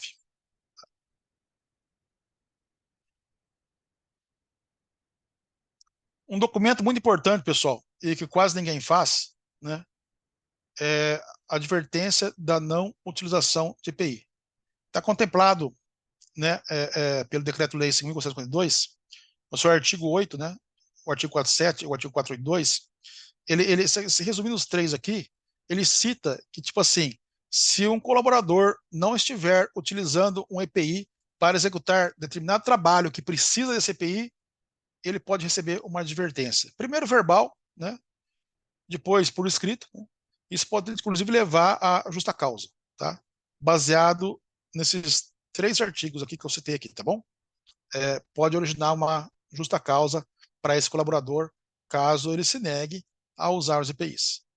Isso é interessante a empresa deixar isso registrado, porque muitas pessoas às vezes estão trabalhando numa empresa e falam que não usava EPI. Mas na perícia aí, a empresa tem guardado esse documento, essa notificação, essa advertência que fez para o seu colaborador, né? De que ele não usava, mas a empresa advertiu, a empresa obrigava, né? E acontece em muitos casos, inclusive, de realmente o colaborador ser demitido por justa causa, né? Aí ele entra na justiça, dá maior brigueira aí. Agora, uns documentos, pessoal, que eu acho o mais importante, junto com o PGR, é o nosso famoso aí LTCAT. É o Laudo Técnico das Condições Ambientais de Trabalho. Do meu ponto de vista, esse documento é um dos mais importantes que estão presentes aí na parte de saúde e segurança do trabalho, tá? A Lei 8.213, no seu artigo 58, cita o seguinte: a relação dos agentes nocivos, químicos, físicos e biológicos, ou associação de agentes prejudiciais à saúde ou à integridade física considerados para fins de concessão da aposentadoria especial de que trata o artigo anterior será definida pelo Poder Executivo. Parágrafo 1º. A comprovação da efetiva exposição do segurado aos agentes nocivos será feita mediante formulário, na forma estabelecida pelo Instituto Nacional do Seguro Social, emitido pela empresa no seu preposto, com base em laudo técnico de condições ambientais, LTCAT. Então, expedido, né, pelo médico do trabalho ou engenheiro de segurança do trabalho. Então, quem pode fazer o LTCAT é o médico do trabalho ou o engenheiro de segurança do trabalho, tá? De acordo com tá na lei, tá, pessoal? Na lei 213. E o LTCAT, ele é importante para podermos verificar se aquele colaborador ele vai ter ou não a aposentadoria especial, né? Dando um spoiler aí, o LTCAT, o PPP, ele vai dar origem ao nosso PPP. Ou seja, o PPP, ele vem do LTCAT, tá bom? Então, o LTCAT aí, para a gente ver os agentes nocivos aí presentes no trabalho do colaborador, do meu ponto de vista, é os documentos mais importantes que a empresa tem que ter, tá? Todos são importantes, mas o LTCAT eu acho muito importante ele. Então, o LTCAT tem a função de documentar a necessidade ou não de aposentadoria especial pelo INSS. A função dele é essa, tá, pessoal? É ver se aquele colaborador tem ou não direito à aposentadoria especial, tá? Nem toda atividade gera aposentadoria especial, né? Terá direito também a salubridades, não é muito ao caso, na parte falando que a umidade não entra com aposentadoria especial. Lembrando, pessoal, que o laudo técnico, né, qualquer laudo técnico, a gente falou aqui do LTCAT, ele tem que ser feito por um engenheiro, né, por uma pessoa, um trabalhador habilitado. Ou seja, a NR10 cita o seguinte: a NR10, né, o que ela fala sobre o trabalhador capacitado, habilitado, autorizado e qualificado? Ela cita o seguinte: é considerado trabalhador qualificado aquele que comprovar a conclusão do curso específico na área elétrica. Reconhecido pela ou seja, o trabalhador qualificado é aquele colaborador que fez uma faculdade, por exemplo, tá bom? O trabalhador habilitado é aquele colaborador que fez uma faculdade e pertence a um conselho de classe, tá? E o capacitado é aquele colaborador que recebeu capacitação técnica de um profissional habilitado. E o autorizado é que a empresa deu autorização para trabalhar na empresa, tá bom? Lembrando que, Conselho de classe, né? Na casa da engenharia, nós temos aí o CONFE e o CREA, né? O CREA é o Conselho Nacional de Engenharia e Agronomia. Nós temos também o CAL, né? O Conselho de Arquitetura e Urbanismo. Nós temos o CFT também, que é o Conselho Federal Técnico, né? A gente vai ver daí daqui a pouquinho que um outro documento também muito importante na parte de SST é, assim, a nossa ART, né? Que é a Anotação de Responsabilidade Técnica. Porque todo documento feito por engenheiro tem que ter RT. Ou seja, ela passa a ser um documento obrigatório para o SST. Tá ok? Olha o nosso PPP aqui, né? Como eu falei para vocês, dando spoiler, né? Nosso PPP aí é um documento obrigatório de responsabilidade das empresas que indica as condições do ambiente de trabalho e relata as condições de saúde dos colaboradores, né? Então é no PPP que a gente vai colocar os riscos, né, a que o nosso colaborador está exposto, né, evidenciando se ele tem ou não o direito a aposentadoria especial. Na verdade, o LTCAT, né, PPP vamos dizer assim, é preenchido de acordo com o LTCAT. Então vem aquela pergunta, quem que pode fazer o PPP? A gente viu que o LTCAT tem que ser feito por um engenheiro de segurança do trabalho ou um médico de segurança do trabalho. E o PPP? Quem pode fazer o PPP? Bom, qualquer pessoa que atue na empresa indicada para executar a tarefa pode emitir o PPP, pois o PPP é apenas uma descrição das informações contidas no LTCAT, emitido pelo médico de trabalho ou engenheiro de segurança do trabalho, ou seja, o PPP é um documento que é preenchido baseado nos dados do LTCAT. Então, qualquer pessoa responsável pela empresa pode fazer o PPP, tá bom? Não precisa ser engenheiro, técnico de segurança, nada disso. Aqui é um exemplo do PPP, né? Aqui a gente tem aqui, ó, o período em que essa pessoa, esse colaborador trabalhou, né? De tal ano a tal ano, tal função, tal ano, tal função, né? Todos isso aqui é preenchido, né? De acordo com os nossos registros do LTCAT, tá bom? As atividades executor, né? E aqui a nossa ART. A gente falou atrás, né? Que todo engenheiro, qualquer serviço feito por um engenheiro é obrigatório a ART, né? É a Lei 6.426, de 7 de dezembro de 2017, né? Que instituiu a ART, obrigando qualquer serviço feito por engenheiro ter que recolher a ART. Lembrando que uma porcentagem da ART, né, vai lá para a nossa mútua, né? Então, por isso aí que o nosso juros é barato. A gente, se não me engano, são 14%, se eu não estou enganado, né? Da ART vai enviado para a mútua, né? Então, uma parte da RT vai para a multa, outra parte volta para a associação, e assim por diante, né? A RT, a pessoa fala, eu vou ter que pagar a RT. É um benefício que volta para nós mesmos, né? E garante que aquele serviço foi executado por um engenheiro, né? A gente fica responsável técnico por aquela obra, por aquele serviço, por aquele laudo, né? Até uma cerca elétrica, se for instalar, né? Numa residência aí, tem que recolher a RT, tá? Se for consertar um telefone na bancada, tem que ter RT. Ou seja, qualquer serviço feito por um engenheiro tem que ter a RT, tem que recolher a RT, né? Um outro documento importante aí de saúde e segurança do trabalho, né, que a empresa deve guardar aí, é a famosa aí FISPIC, Ficha de Informação de Segurança de Produtos Químicos, né? Essa FISPIC, ela fornece informações sobre vários aspectos de substâncias, mistura química, quanto à proteção, a segurança, saúde e meio ambiente. Ou seja, aqui eu dou um exemplo de uma água sanitária, né? Água sanitária, ela tem aí cadê aqui o pH, ó, pH 11 na água sanitária, ou seja, é um álcool cáustico. Se você manusear uma água sanitária sem luva, você vai ter direito à insalubridade por manusear, no caso, álcool cáustico, né? Então, através dessa FISPIC, né, e através da nosso LIP lá, da nossa NR15, a gente consegue determinar que aquela função da faxineira usar água sanitária, né, para limpar alguma coisa sem luva, ela tem direito à insalubridade. Isso é perigoso falar assim quando tem esposa, minha esposa está presente, né? Ela está presente por minha esposa. É até perigoso porque às vezes as esposas da gente elas querem aí a insalubridade, né? Mas não é CLT. Tá bom, pessoal? Outros documentos importantes, pessoal, são os treinamentos, né, e as certificações, né? Por que eu falo isso? Qual é isso aqui, ó? A Lei 8.213. O que fala a lei? quando a pessoa ela vai trabalhar com parte elétrica, ela tem que fazer NR10, né? E esse documento tem que ser arquivado. Quando a pessoa vai trabalhar em altura, ela tem que ter certificação NR35. E esse documento tem que ser arquivado. Por quê? Se por algum motivo, né, essa pessoa ela estiver trabalhando em altura, ela vir sofrer uma queda, né? A primeira coisa que o INSS ele for acionado vai pedir no caso, né? Primeiro perito eu peço isso, é a parte de certificado que ele fez o treinamento de NR35. Se a pessoa que está trabalhando em altura, ela não fez e a empresa não tem arquivado esse documento dessa pessoa, de que ele fez treinamento, né?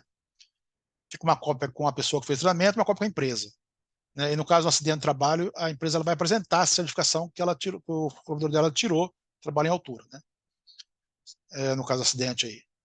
O INSS, se ele vê que a empresa não certificou, não deu treinamento para essa pessoa, ele vai fazer assim, ó. Empresa, se vira, não é problema meu, né? A empresa vai ter que indenizar a família dessa pessoa, né? Tem vários casos aí circulando na rede social, aí da pessoa que caiu, se machucou, a empresa tem que pagar, e é verdade, tá? Inclusive, quando alguém vai na sua residência fazer um serviço de eletricista, o correto é você pedir o certificado NR10 desse eletricista, né? Porque se ele tomar um choque e vir a falecer, você responde por isso, você contratou a pessoa, tá? Então, cuidado com essa parte de certificação. Não, digamos assim, não é um documento, é uma certificação que tem que guardar, né? É um documento, você tem que guardar lá, né? Para que se houver algum acidente, você possa provar que aquela pessoa está certificada a fazer aquilo, ela foi capacitada, na verdade, né? Bom, pessoal, eu vou falar para vocês agora aqui alguns documentos que eu solicito quando eu vou fazer uma diligência pericial, tá ok? Isso aqui é uma petição, né? Inclusive isso aqui é uma petição real, dia 11 de setembro agora, ó, às 8h30 eu vou fazer uma perícia, né? Eu não lembro que empresa que é aqui, mas eu solicito que na data da diligência pericial a reclamada disponibilize para esse perito as cópias dos documentos. Eu peço PCMSO para a empresa, né? Eu peço aqui, como aqui eu sei que o trabalhador ele está antes de 2021, né? O PPRA, o PGR, né? Aqui, ó. O ficha de entrega de EPIs, né? O PPP, o LTCAT e FISPIC, né? E todos os documentos devem ser referentes ao período em questão no que diz respeito às partes e ao local envolvido, tá ok? Por que eu peço esses documentos? Quando você vai fazer uma perícia, uma coisa é o trabalhador, trabalhar exposto a algum ruído, né? Uma coisa é você chegar lá e fazer uma dosimetria, você analisar o ruído durante 1 hora. Agora, se a empresa é uma empresa idônea, se ela contratou alguém idôneo para fazer esse levantamento, essa dosimetria, e a pessoa fez, vamos supor, a pessoa trabalha 8 horas por dia, ela conseguiu pegar todas as 8 horas de trabalho da pessoa, vai ficar uma dosimetria mais bem feita, né? Então, eu prefiro solicitar esses documentos aqui para a empresa, tá? Baseado neles, né, eu faço o meu laudo pericial. Claro, a gente tem uma certa prática já, né? E às vezes a gente sabe, às vezes a pessoa apresenta um PPRA e um PGE com um índice baixo de ruído, mas na verdade aquela função ela prevê um ruído maior, né? Aí a gente pega e faz medição. Mas numa diligência pericial, esses são os documentos, né? Se algum dia vocês forem fazer a parte de perícia, esses são os documentos que vocês devem solicitar para a empresa no caso do TRT, tá? A parte de insalubridade e periculosidade. Quando é uma perícia de elétrica, né, a gente pede outros documentos, né, contemplados aí pela NBS 4410, a NBS 4419, né, a parte de SPDA. Então, são outros documentos que a gente solicita, né? Mas aqui a gente está vendo a parte de documentação de SST, Saúde e Segurança do Trabalho, tá bom? E que envolve aí, no caso, o nosso TRT, tá? A parte de arquivamento. Tem uma tabelinha aqui, pessoal. Documento da CIPA, né? Guardar por 5 anos. O CAT, né? Por 5 anos. O PCMSO, né? Por 20 anos, né? Essa tabelinha aqui, depois vocês guardem ela e tem o prazo aqui. Mas vou falar uma coisa para vocês. Todo documento de SST, apesar de estar aqui na lei, né, o prazo de guardar esses documentos, se vocês tiverem espaço na empresa, guardem 20, 30 anos. Eu já fiz perícia, no caso, a empresa ela fechou, né, e já fazia 30 anos essa pessoa trabalhando nessa empresa, uma empresa aqui de Bauru. E foi solicitado os documentos de SST da empresa. A empresa estava fechada fazia 10 anos e o cara trabalhou lá fazia 30 anos atrás. A empresa ela não tinha mais esses documentos. Ou seja, o juiz pediu para fazer uma perícia, né, e para analisar o ambiente de trabalho do colaborador da época. A perícia feita por similaridade, né, com outra empresa. Então, se possível, apesar de estar na lei, né, o advogado, inclusive, questionou os prazos, tudo, mas foi feita a perícia, né, e acabou que o colaborador ele ganhou a parte de insalubridade, né, porque ele transportava cimento. Então ele acabou recebendo aí a parte de insalubridade.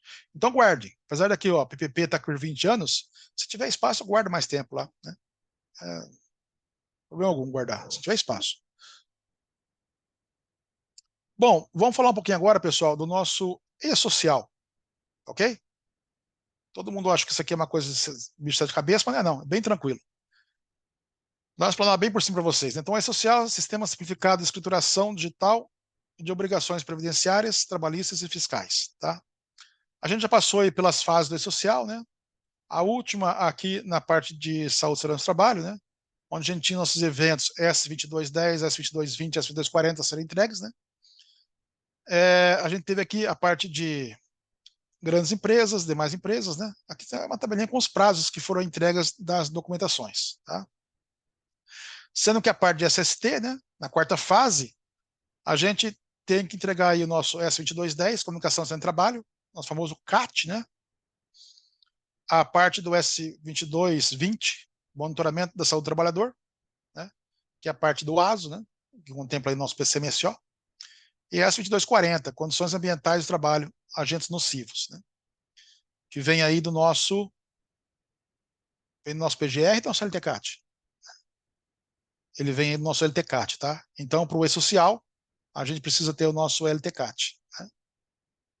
Aqui alguns prazos de entrega dessa documentação. Então, aqui nós temos a relação dos principais documentos de SST que a gente viu aqui até agora. Nós vimos aqui a análise de trabalho, né? Ordem de serviço, ou seja, nós vimos aí 29 documentos, né? Nós temos muito mais do que isso. Né? Eu ia grifar os principais, mas eu falo assim que a gente não tem um documento principal, né? Porque depende da atividade da empresa. Depende da atividade que você executa na empresa, aquele documento é o principal para você. E talvez não seja tão importante para outra pessoa. Né? Então eu falo que todos são importantes. Mas eu destaquei aqui 29 documentos, né? Para a gente poder falar um pouquinho sobre eles hoje, tá bom? E eu queria agradecer a presença de todos aí, né? Gratidão por ter a oportunidade de tornar um pouco mais seguro o mundo em que vivemos. Ou seja, toda vez que eu falo em saúde, segurança e trabalho, eu gosto de falar porque eu consigo tornar um pouquinho mais seguro, né, nosso mundo. Tá bom? Tranquilo, pessoal? Eu vou encerrar aqui a apresentação, né? Interromper o meu compartilhamento. Fábio, tá por aí, Fábio? Sempre. Então tá bom. Grande Torricelli, parabéns a ele pela aula aí de documentação que nos trouxe nessa noite. Eu gostaria, de antes de nós abrirmos para perguntas, alguns questionamentos, todos abram suas câmeras, por gentileza, para nós registrarmos esse momento. Olha o cabelo do Fábio. Ah, só cortar o cabelo aqui, ó. Vamos abrir as câmeras? Lembrando que todos os participantes terão direito ao certificado, desde que permaneçam até o final do evento e respondam à pesquisa de avaliação. Câmeras abertas, vamos lá, quem tá... Pegou aí, Diego? Sim, sim. Sim. Ok. Então vamos lá. Diego, daqui a pouco o Diego vai colocar para nós aí no chat o link para baixar a pesquisa de avaliação e também responder a pesquisa de avaliação e, consequentemente, baixar o certificado. Se alguém tiver alguma dúvida, é só entrar em contato com a associação que depois a gente baixa o certificado. Lembrando que o nosso evento está sendo gravado e depois vai ser disponibilizado para a associação aí na semana que vem, a partir de segunda-feira. Daí, quem não assistiu pode depois assistir esse vídeo, é só solicitar ali para Camila o link a partir da segunda-feira. Vou passar a palavra para o presidente, nosso querido Flávio, para fazer suas considerações iniciais aí, e depois, quem quiser fazer alguma pergunta, é só abrir o áudio, né, e fazer a pergunta para o Torricelli. Por favor, Flávio. Queria agradecer, né, o Carlos Torricelli, que a gente escolheu esse tema mesmo, que é recorrente, né? Várias pessoas estão me questionando a respeito disso. Um assunto interessantíssimo, tanto é que a gente depois vai tirar uma dúvida em... Eu tenho várias dúvidas que eu não tenho. Eu também Deu tenho. uma folha, deu uma folha aqui. Mas depois a gente conversa, né? Mas tem várias dúvidas. Eu acho interessantíssima essa área, né? De segurança do trabalho. Eu sou engenheiro mecânico, mas gosto muito dessa área. Mas agradecer você aí, principalmente eu percorro aí alguns eventos do CREA e poucos material eu vejo como o seu, cara. Parabéns, muito conteúdo, né? E citando as leis, cara. Lei, as normas, o decreto, eu acho interessantíssimo isso. Eu acho que alguns profissionais da área de segurança parece que não gostam muito de falar de leis, de normas e decretos. Você foi excelente aí nessa explicação. No português correto, né? A gente fala que mata a cobra e mostra o pau. Então, você fala e comprova que tem na lei, né? Então, não tem como fugir. Eu achei interessantíssimo. Para mim, agregou bastante esse conteúdo, tá? E só tenho a agradecer você, Carlos. Noutra oportunidade que tiver, com certeza a gente vai entrar em contato para você poder esclarecer mais em outras oportunidades. E agradecer também a galera que ficou até agora aí, né? E o Fábio também para toda a coordenação aí. Então, parabéns mesmo, cara. Obrigado, Nós, obrigado. nós que agradecemos aí a oportunidade que a Associação de Engenheiros e Arquitetos de Itapira está nos proporcionando, né? Alguém quer fazer mais alguma pergunta? Alguma colocação? Flávio, se você quiser colocar alguns questionamentos, aproveita aí o conhecimento do Torricelli. Cara, eu quero sim. Baseado lá no comecinho que ele começou a explicar, que lançou outras NR, certo? Mas baseado em quê? Que alguém senta e fala assim, gente, vamos criar uma norma regulamentadora para esse tema, entendeu? Que nem você falou que Sim, tem a é o seguinte. No caso, as NEs, né, elas são criadas por uma comissão chamada Comissão Tripartite. Faz parte dessa comissão pessoas da empresa, do governo e colaboradores. Sindicato, no caso, tá ok? Um exemplo, existe a parte de elétrica. Então, para trabalhar com elétrica, tem que ter normas. Então, essa comissão tripartite, ela se une e criou aí a NR10. Aí você fala assim, pô, e essa NR10? Ela tá meio engessada, tá meio fixa. Mas não, ela é alterada, sempre alterações às normas. E quando que ocorrem essas alterações? Quando a sociedade ela vê necessidade disso, né? Por exemplo, a NR10 não contempla carros elétricos.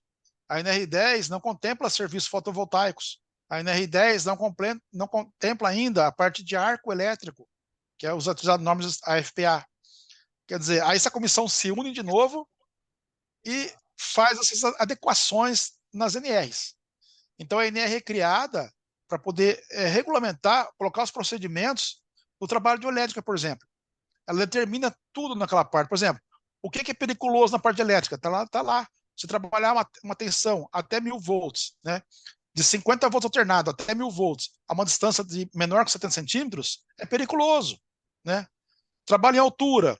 O que é trabalho em altura? Ah, trabalho acima de 2 metros. Quer dizer, tem toda uma pesquisa por isso, né? É um grupo de pessoas formado, né? Disso, uma comissão tripartite, para poder, inclusive, eu tenho uma palestra só sobre isso, né? Falando sobre como as NRs são criadas, no caso. E elas são criadas porque a sociedade ela vê necessidade como eu falei agora, na parte do carro elétrico, quem vai mexer com o carro elétrico? Então, está dentro da NR10, então vamos alterar ela para poder contemplar essa profissão agora, essa nova que saiu no mercado. Não sei Entendi. se respondi. Sim, claro. Para mim ficou claro. Legal. Mais alguma pergunta, Flávio? Aproveita. O Tem. bloquinho ali, pode mandar ver, ó. Porque A muitas respeito, vezes, eu a Flávio, respeito que ele comentou lá dos documentos que tem que ficar arquivado 20 anos ou até mais, a gente pode digitalizar isso ou tem que ter no físico? Pode ser digitalizado a documentação também. Inclusive, a norma antigamente não previa isso, né? Então, agora a norma prevê essa digitalização, né? Tudo que é físico, como prova, é melhor, né? Mas a partir que você digitalizou, também serve como documento também. Tem como você comprovar que aquela digitalização ela é verídica, ela foi feita baseada no documento original. Tem como você comprovar hoje, através de uma perícia digital, que não houve alteração naquele documento em relativo ao físico, né? Inclusive, hoje a NR6 ela foi alterada recentemente e ela permite a ficha de entrega de EPI digital, quer dizer, e-mail digital. Você não precisa mais ter aquela ficha. Tem empresa aqui na região, por exemplo, que você, a hora que passa seu crachá para entrar na empresa, tem uma máquina que te avisa, ó, seu EPI está vencendo, já pega o outro aqui já. Então a máquina te entrega e você, com sua biometria, assina que você recebeu aquele EPI. Então pode ser usado meio digital para isso sim hoje em dia. Entendi. okay. Tanto é que Beleza. os processos do TRT hoje são todos digitalizados, né? Foram todos digitalizados, estão sendo, né? Hoje você não tem mais aquela carga de processo que se fazia antes. Hoje você entra e tem o processo digitalizado, né? Claro, você tem um certificado digital para comprovar que você assinou aquele documento, né, no caso, né? Sim. Muito bem. Beleza. Carlos, eu tenho uma Oi. dúvida aqui. É o Oi. Lucas falando. Bom, Lucas. Tudo bom? Beleza. Eu tenho uma empresa que ela é Sim. do segmento de projetos e obras na área de saneamento e infraestrutura. Tá. E a empresa, ela não tem funcionário, sou só eu. Porém, a mão de obra eu subcontrato. Eu tenho um contrato com uma outra empresa. Todo o serviço que eu vou fazer é essa empresa que fornece para mim a mão de obra. No caso, a minha empresa precisa, por exemplo, das documentações de segurança, que é o PGR, PCMSO, ou o importante é a empresa que eu subcontrato ter? Você subcontrata empresas ou colaboradores? Eu subcontrato a empresa e essa empresa fornece para mim a mão de obra. Porque, tipo assim, tem o caso da sua empresa contratar uma outra empresa. São dois Isso, sócios, exatamente. né? Isso. No caso, a empresa para a qual você está precisando de serviço, porque a norma diz o seguinte: tudo que é para melhora, se sobrepõe à norma. Tudo que é para pior, a norma que manda. Então, se a empresa Certo. quiser exigir de você a documentação, ela pode. Ah, entendi. Por exemplo, mas a empresa, por exemplo, estou prestando serviço para você. Sim. Mas Eu aí sou o MEI, Flávio, você é MEI. o Flávio, o Flávio, ele é meu parceiro e eu tenho um contrato com ele. Ele me fornece me fornece a mão de obra. Isso está acontecendo comigo recentemente agora. Tem um hospital aqui em Bauru e eu estou responsável lá pela parte de telecomunicações do hospital. E eu estou lá dentro, embaixo, de uma outra empresa. mas eu tive que fazer meu ASO. Foi aquele ASO que eu fiz lá. Ah, entendi. Então, Eu não tenho tem algum... PGR, mas eu tenho que fazer o ASO. Entendi. Mas tem alguns Tem alguns casos, então, que eu vou documentos, ter que vai ter que fazer. fazer. Faz um Ah, ASO, não legal. custa. Na verdade, custa R$ 35. Vai Um lá e ASO faz só para um mim, ASO para para minha você. pessoa. Você Beleza. vê lá que está como sócio proprietário. Por quê? Essa empresa exigiu de mim. Apesar de eu ser o responsável técnico pela empresa que está lá dentro, tem toda a documentação, mas eu estou também com a minha empresa lá dentro, minha MEI, eles pediram para mim. Entendi. E eu sou obrigado, porque eles estão exigindo mais do que a norma pede. Eles podem fazer isso. É uma segurança deles. Né? Entendi. Falar, eu vou E... entrar na justiça e não vou fornecer. Tá bom, você não faz serviço também. Não, tem que fazer. E no caso, para mim, é importante que a empresa que eu subcontrato tenha todos os documentos, porque Com é certeza. uma segurança para mim e, consequentemente, uma segurança para quem me contratou, né? Porque, judicialmente, se acontecer alguma coisa com esse colaborador, você responde por eles e a empresa que contratou também responde solidariamente. Todo mundo responde. Tanto é que tem processo aí que você pega a primeira reclamada, a segunda reclamada, a terceira reclamada, a quarta reclamada. Porque todo mundo responde, cara. Não adianta você subcontratar, né? Você responde solidariamente pelas pessoas. Beleza. Respondido? Tranquilo? Respondido, tranquilo. Mais alguém? Tem mais uma aí, Boa Flávio? noite. Eu tenho uma dúvida. Boa noite. Boa noite, senhores, tudo bem? Boa noite, Rony Ronelson. Elson, falando aqui do Amapá, não sei se tem mais alguém aqui do nosso Pô, que estado. legal, que no Amapá. Eu rastreei essa palestra aí pelo grupo de engenheiros aqui do Amapá. Pô, que né? legal. Então, eu achei muito interessante, eu que você gostou do trabalho também. Né? E estou no 8º semestre de Engenharia Civil e formado tecnólogo em Gestão Ambiental. Né? Legal. Sou CREA também e a gente vai ampliar mais aí essa parceria, com certeza.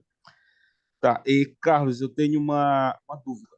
Né? Sim. A norma NR7, ela fala que o custeio de todos os procedimentos aí relacionados ao PCMSO é de responsabilidade do empregador. Sim. Tá?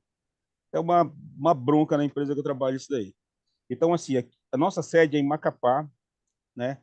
E os nossos colaboradores eles estão alocados em diversos municípios do estado. Né? Um exemplo, lá no Oiapoque eu tenho uma equipe lá. Eu preciso semestralmente estar fazendo o periódico desse colaborador, direcionando ele para o médico de trabalho fazer periódico. Só que no Oiapoque não tem uma clínica que possa fazer esse procedimento e ele tem que vir para Macapá, para a capital, para fazer esse procedimento. Quando a norma fala que para que o processo seja tudo cumprido é obrigatoriedade que o empregador custeie com todos esses ônus, eu quero saber se essa vinda dele para cá, para a capital, isso é também da responsabilidade do empregador. Se a norma ela engloba isso. Com certeza. Estadia do colaborador, sim. tudo por conta da empresa, né? Tudo por conta da empresa. Inclusive, é contado como hora trabalhada, tá? Sim, senhor.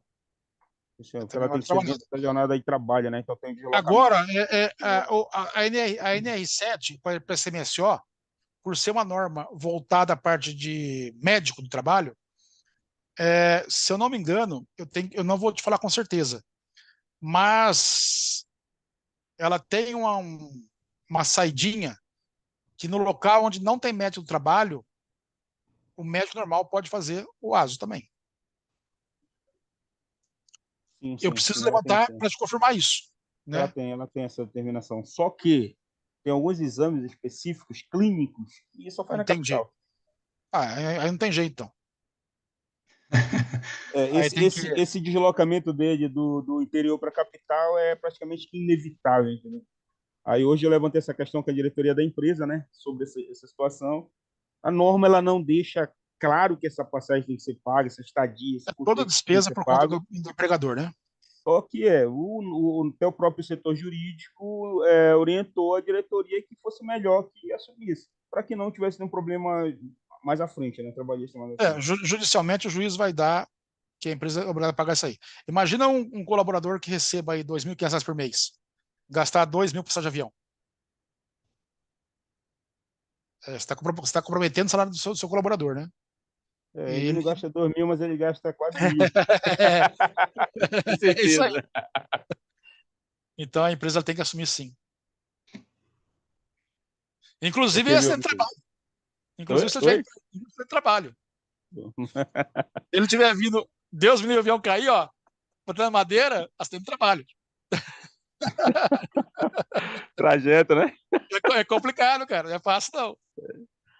Rapaz, eu vejo que é uma guerra, uma luta você administrar uma empresa, né? Ainda mais você Não é sendo o dono fácil, da não. empresa, A você acabar. empresa, ó, tá gravando, mas não falei isso não, tá?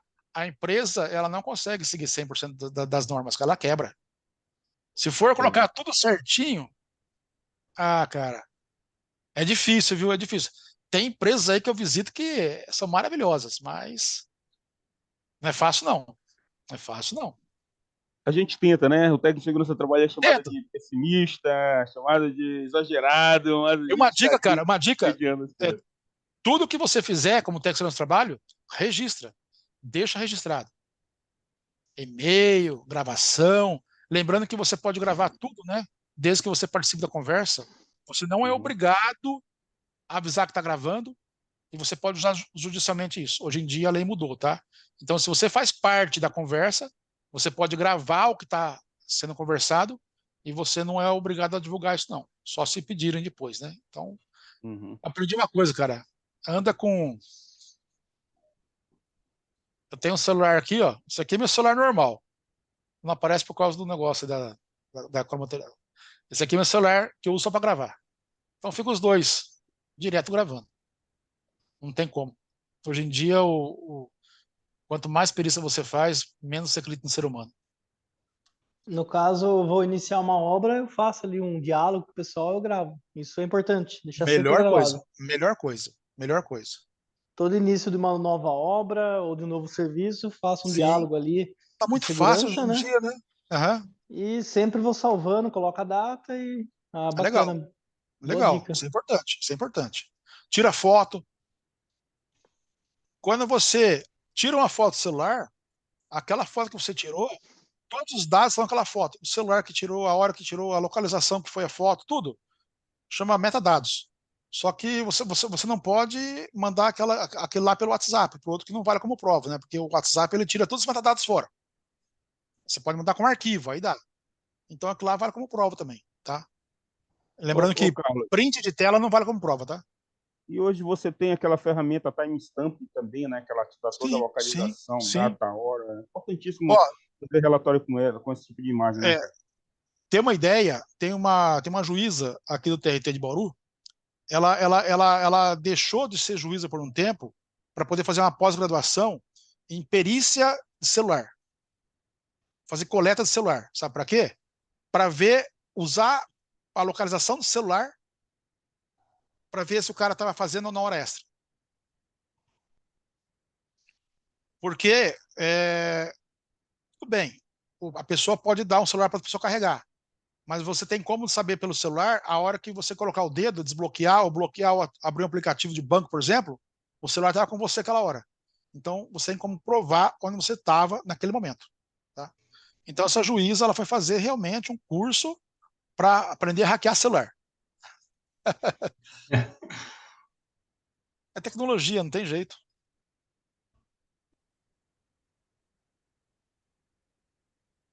Uma última minha aqui, vai. Vai lá, vai lá, vai lá. Ô, Carlos, a respeito dos tipos de empresa que precisa fazer lá o e-social ou outras documentações, associações entram nesse rol aí ou não? Qual o grau de risco da associação? Qual o KNAI da associação? Não sei, não lembro. Tem que pegar o CNPJ e ver o KNAI. Deve ser grau de risco 2, né? Eu acredito que não. Ela tá como o quê? ME? Não, ela é sem fins lucrativos, né? Não preciso ver lá como é que tá lá esse KNAI, a Tem que ver o documentação dela. KNAI. Baseado no KNAI, vai ver o grau de risco, né? Mas sem fim lucrativo. Peraí, deixa uma coisa aqui. Será que a Cláudia tá por aí daí? Minha esposa tá aí. Minha esposa, ela é contadora. Aí tem que ver certinho como que ela se enquadraria nisso aí, né? Eu não sei se ela pega como ME. Eu nunca vi essa situação, uma empresa sem fins lucrativos. Eu já tive uma associação já em Campinas, na época, chamava Astecan. mas eu não tinha nenhum documento, não. Não, tranquilo, depois a gente vê isso daí. Tá. Mas eu vou. Agora fiquei curioso, agora fiquei curioso. Eu vou levantar de passo. Tá joia. Porque nunca me perguntaram isso, não. Interessante, é uma pergunta interessante. Porque não se enquadra nem como MEI, nem como. Eu não sei como ela se enquadra tecnicamente, né? Tem que ver como ela está enquadrada. Pelo contrato social, você não sabe se ela se enquadra como limitada, ME, como que é, né? Dessas duas não é, não. Tem que Tô ver, então, não sei. vendo, eu tô caçando no Google aqui, tá dizendo que a Associação de Itapira ela é D+, é isso? Porte D+. Não conheço por demais. Não sei. Associação de Engenharia de Itapira, matriz, ativa, data de situação cadastral, bom, associação privada. Teria que pegar o CNPJ dela e consultar. Então, eu tô no CNPJ aqui. E no site do KNAI, pelo CNPJ?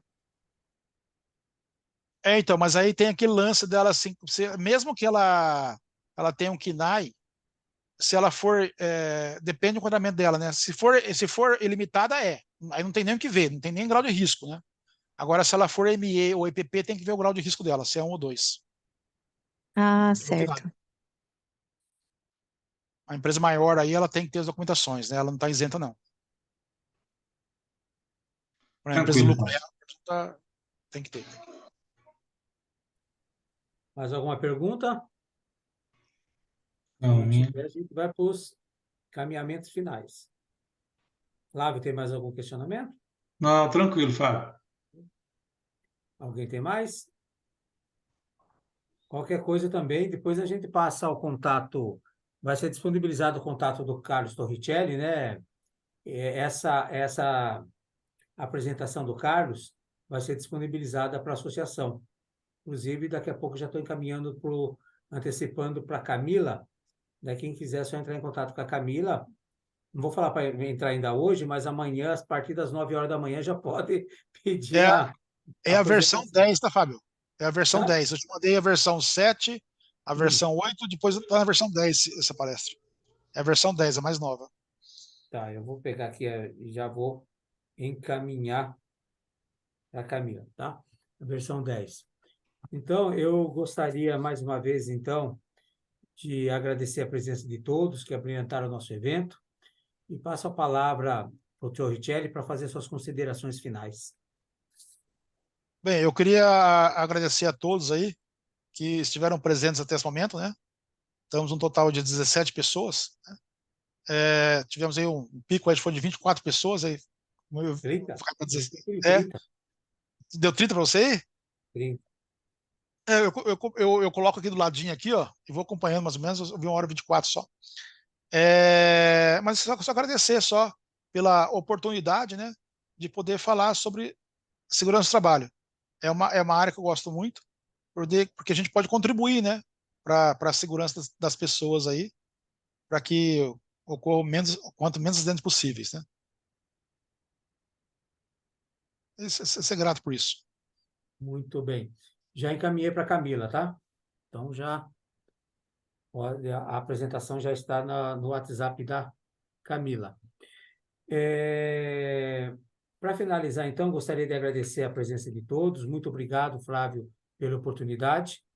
E eu passo para o Flávio para fazer o encerramento do nosso evento dessa noite. Então, beleza, Fábio.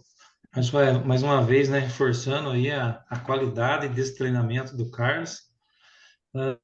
E você também, para toda a organização, o pessoal que está aí participando, o Lucas também, que sempre está colaborando aí nas participações desses eventos, né, o Lucas, que ele também faz parte lá da associação.